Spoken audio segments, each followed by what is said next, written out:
is a lot of uncertainty about how the election will look moving forward. Our Corin Hoggard joining us now with what we are seeing locally and how Minnesota could play a major role in this upcoming election. Corin?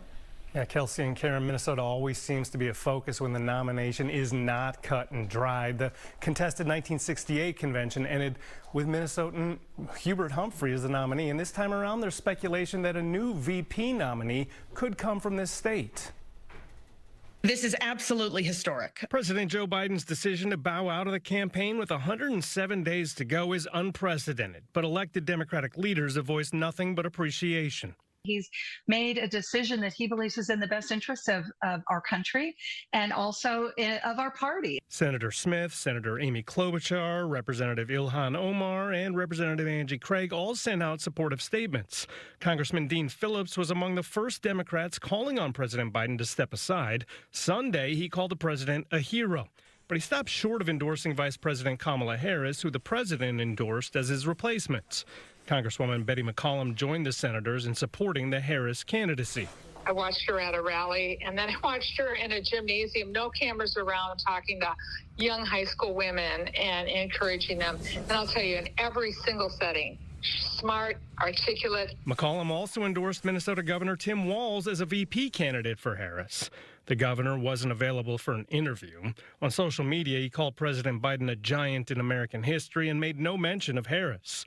But University of Minnesota political scientist Dr. Catherine Pearson says the former California senator could consider Midwesterners like Walz and Senator Klobuchar to round out her ticket. I don't think that's the likeliest scenario, but there's some potential. Senator Smith told me Harris is the right leader for the job, and the contrast between her and former President Trump will help Democrats with voters. Donald Trump has never shied away from making sexist and misogynistic attacks on women candidates and women leaders. We have seen this over and over again, but I don't actually think that plays very well in Minnesota.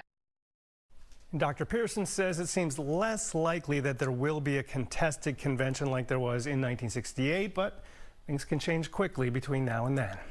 Corin Hoggard, Fox 9. Today, independent presidential candidate Robert F. Kennedy Jr. praised Biden for his years in service, but added he believes Biden has suffered from a degenerative condition for some time and believes the White House hid it. As a result, we are where we are today, which is in a period of crisis.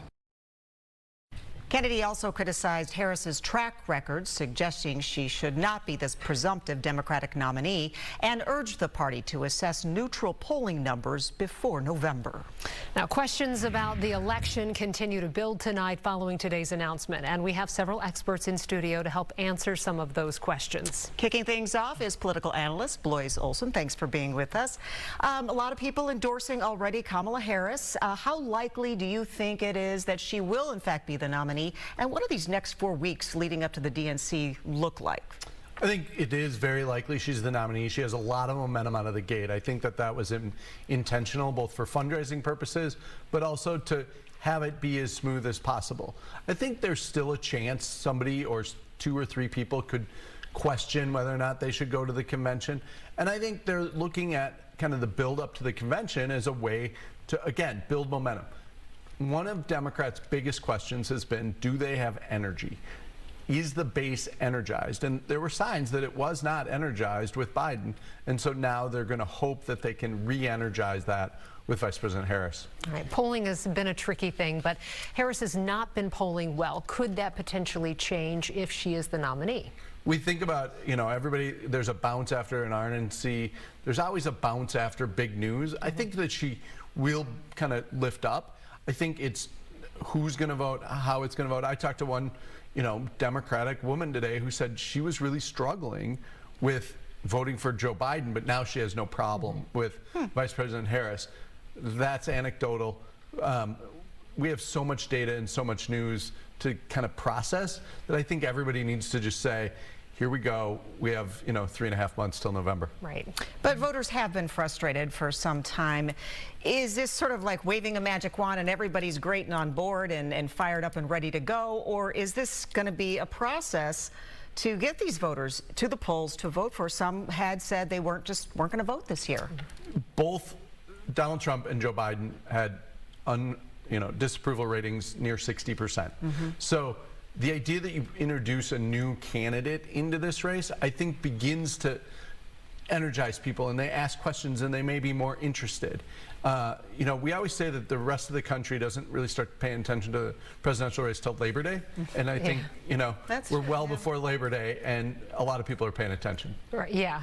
But also, there's probably still a lot of people to reach because it is mid-July and a lot of people are on vacation, so to speak. If Harris is picked as the nominee, who could she potentially pick as a vice presidential running mate? The leading name I'm hearing is Roy Cooper, who's the governor of North Carolina right now, but I think Governor Josh Shapiro of Pennsylvania. And even the Walls people acknowledge that they're in the discussions. They might think of themselves as maybe a second tier, but the Midwest is going to be important. Wisconsin, Michigan, and Pennsylvania are the 3 states that Democrats have to win if they see a path. All right, real quick, we're running out of time, but good news or bad news for the Trump campaign? Look, their playbook has to change now, and you never want that in a campaign. Yeah, so have to wait and see. All right, well, it's going to be interesting 4 weeks coming up and beyond that as well. Thank you so much for being with us. Thanks, Blois. Thanks, Blois. Well, today, Fox 9 asked Minnesota voters what they thought of Biden's decision to drop out. And here's a look at what some of them had to say. I'm very sad. I'm very sad. I feel like he got pushed into it. He's been a great president for us, for the working family, and it's very disappointing. But I just hope that he's doing it because he wants to do it, not because he's being forced to do it. Like, okay. I don't know where the hell they're going to go after this, though. Yeah, I mean, they figured they had no chance with him, so I kind of expected it was going to happen. There's some issues, obviously, we're having in the country, and we want them fixed. So I don't know that a Democrat or Republican, I think everyone together can fix them. I don't know if they can do it separately. So hopefully it brings us together. I know how deeply people... Biden's decision to drop out comes after more than 14 million Democrats cast votes supporting him through the primary process.